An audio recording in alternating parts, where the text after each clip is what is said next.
국제사회에서 우리나라가 어쩌면 우뚝 설 수 있는 그런 기회를 맞이하고 있는데, 이런 기회가 대한민국에 다시 올 수 있을까 할 만큼 국제정세가 대한민국을 자꾸만 중심으로 이렇게 밀어넣는, 대한민국이 원한 적이 사실은 있을까 싶은데 어느 순간에 눈을 떠보니까 중심 가까이로 계속 밀려가는 그런 모습이죠. 국제사회에서 문화, 그리고 방산, 산업 분야에서 동시에 큰 비중을 가진다는 것, 이게 어느 정도 엄청난 것인지는 여러분들이 아주 잘 아실 거라고 생각합니다. 이 문화 한 분야가 무척 강한 나라가 있고, 또 방산이 무척 강한 나라가 있겠죠. 또 산업이 남에 비해서 엄청나게 강한 나라가 있을 수 있습니다. 그런데 이 세 개 분야가 동시에 강점을 가지고 국제사회에서 큰 비중을 가진 나라, 현재까지는 미국이라는 나라 단 한 나라가 그런 위치를 가지고 있었죠. 2차 세계대전 이후에 미국이라는 나라를 제외하고 문화, 방산, 산업 분야에서 좀 독보적이다, 혹은 큰 비중을 가진다, 비중을 가지게 되었다, 이런 나라는 없었죠. 그런데 그것에 도전장을 대한민국이 낸 것처럼 돼 있습니다. 대한민국은 도전장을 사실 낸 적이 없는데 도전장을 낸 것처럼 된 이유가 뭘까요? 도전장을 내게 된 이유는 국제사회가 대한민국 모르게 도전장을 던진 겁니다. 대한민국 이름으로. 대한민국이 문화에서도, 그리고 방산에서도, 산업 분야에서도 이제 중심에 서야 할 때가 됐다. 미국의 아성은 무너뜨리지 못하겠지만 미국이 가지고 있었던 상당 부분에서 대한민국이 가져올 그런 위치를 가지게 되었다, 이렇게 평가를 해주고 있죠. 그러니까 대한민국은 어느 날 눈을 떠보니까 사실상 미국에 도전하고 있는 그런 위치의 국가가 되어버린 것이죠. 좀 당황스럽죠. 그런데 이런 것은 불쾌한 당황이 아니라, 그래, 해볼만 하다. 세계가 우리를 이렇게 인정을 해주는데 우리가 뭐 못할 것이 뭐 있냐, 그런 생각이 들죠. 특히 문화 부분에 있어서는 우리나라가 미국처럼, 미국 헐리우드 영화가 대표적이지 않습니까?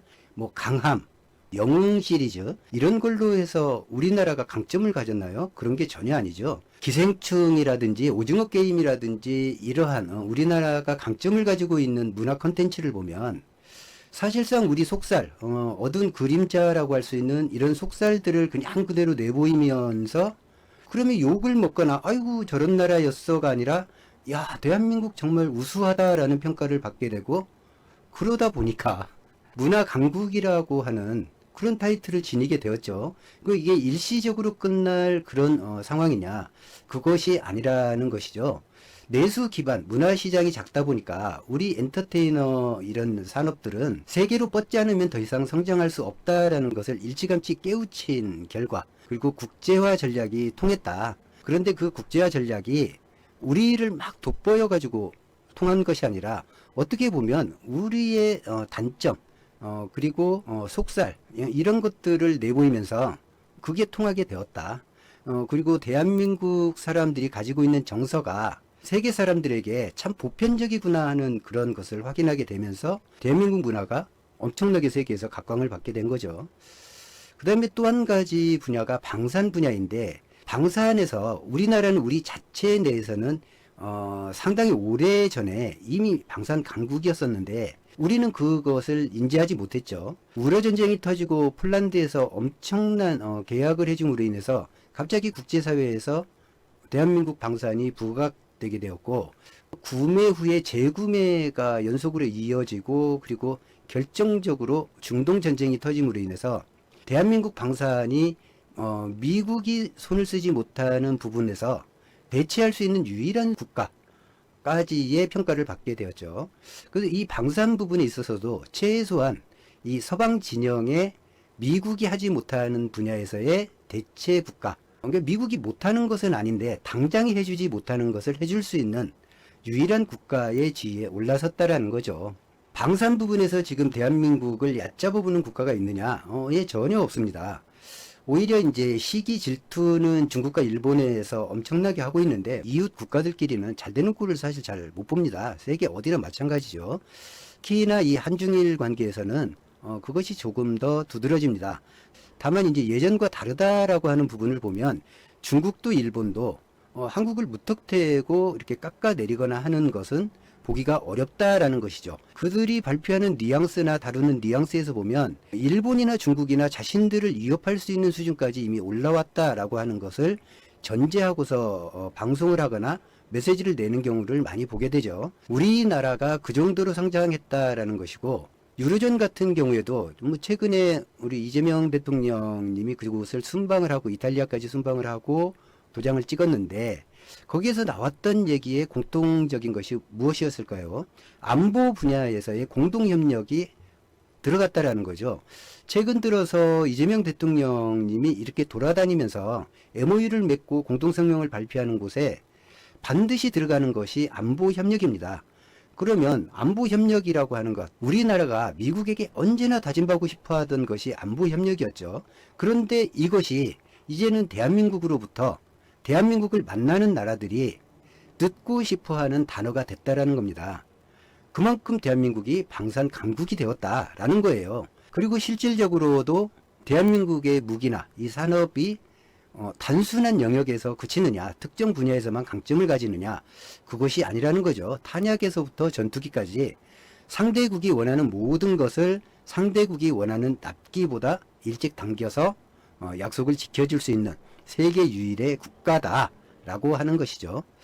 그리고 또 하나가 최근에 급부상한 분야가 있죠. 예, 바로 AI 분야입니다. 이 AI 분야는 그 전에는 인공지능이라고 하는 걸로 불렀었죠. 우리나라가 인공지능 분야, 즉 AI 생태계에서 거의 모든 부분에서 탑의 위치에, 또 탑이 되려고 하는 모든 국가가 반드시 거쳐야 하는 그런 산업군을 우리가 모두 가지고 있다 라고 하는 것이 증명이 됐지 않습니까? AI 관련 분야의 세계적인 기업들이 하루가 멀다 하고 대한민국을 찾아와서 같이 좀 뭘 좀 해봅시다. 뭘 좀 해봅시다.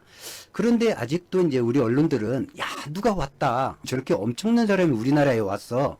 이런 뉘앙스로 보도를 하지만 우리나라를 방문하는 사람들의 입장에서 보면 엄청난 나라 대한민국을 자신들이 방문을 해서 기회를 가지려고 오는 것이거든요. 그렇고 우리나라 기업들도 점차 태도가 어서 오십시오. 아이고 황송합니다. 이런 분위기에서 지금은 상당히 많이 돌변했죠. 우리나라 기업 총수들이 오는 사람들을 마주하는가 보면 상당히 대등한 위치 혹은 대등한 위치를 넘어서서 약간 우위에서 상대방을 기다리고 함께 행보를 하는 그런 모습을 보이지 않습니까? 우리나라가 대단하고 우리나라 기업들의 생태계가 대단하기 때문에 그 사람들이 대한민국을 찾아와서 협조 요청을 하고 함께 뭘 하자고 하고 그런 것이지, 우리나라 기업들이 뭘 이렇게 막 퍼주고 엎드리고 빌고 해서 오는 게 아니라는 거죠. 우리나라 기업들이 뭐 삼성이든 SK 하이닉스든 또 현대든 두산이든 할 것 없이, 하나든 할 것 없이 어느 정도 그동안에 투자를 하고 인고의 세월을 보내고 전략적으로 밀어붙였는가 하는 것, 이게 지금 시대적 흐름과 맞아떨어져서 꽃을 피우고 있다. 그것도 엄청난 꽃을 피우고 있다. 그런 분위기인 것이죠.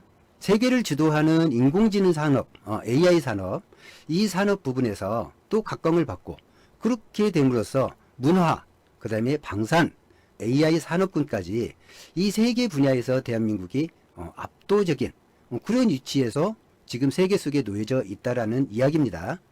우리나라는 자고 일어나 보니까 그런 위치에 지금 올라가 있는 거죠. 코스피가 5천, 6천, 7천, 8천 이렇게 계속 뚫을 때 사실 우리나라 사람들이 가졌던 생각은 이거 더 이렇게 올라도 돼? 이러다가 폭락해서 또 2천, 3천 가는 거 아니야? 이런 우려를 아마도 다들 하셨을 거예요. 뭐 저라고 안 했겠습니까? 그런데 계속 올라가는 모습을 보면서 한편으로는 이런 생각들을 하시게 됐죠. 우리나라가 정말 이렇게 코스피가 올라갈 만큼의 역량을 지닌 나라인가 보다. 그리고 우리나라가 뭐 별도로 돈을 먹인 것도 아닌데 세계 해외 신용평가기관들에서 다들 그렇게 전망을 하고 있지 않습니까? 코스피가 오르면 지금 과열이다, 폭락 조심해라 라는 평가를 내리는 게 아니라 코스피의 상승폭을 더 높게 잡고를 계속 변경을 해주는 걸 보면 우리나라의 산업군 자체가 지금 세계 흐름에 딱 맞았다 라고 보면 되는 것이죠. 방산 시장에서도 어느 날 눈 떠보니까 세계 중심에 가까이 가 있고, AI 시장에서도 어느 날 갑자기 세계 중심에 가 있고, 엄청난 노력이 뒷받침됐으니까 지금이 뭐 준비된 국가이기 때문에 꽃을 피우는 거여서 저는 이게 무슨 행운이다 뭐 이렇게 보지 않습니까? 이렇게 볼 수가 없는 것이죠. 준비를 했기 때문에 그 과실을 따먹을 수 있는 것이고, 또 준비를 했고 또 그 준비가 부족할까봐 그에 맞춰서 법령을 개정들을 했고, 또 세계 흐름에 맞춰서 일관되게 목표를 추진을 했고, 그래서 지금의 우리나라가 문화 방산 산업에서 압도적인 경쟁력을 가지게 됐다. 이제 그런 국가 이상을 가지게 됐다라는 겁니다.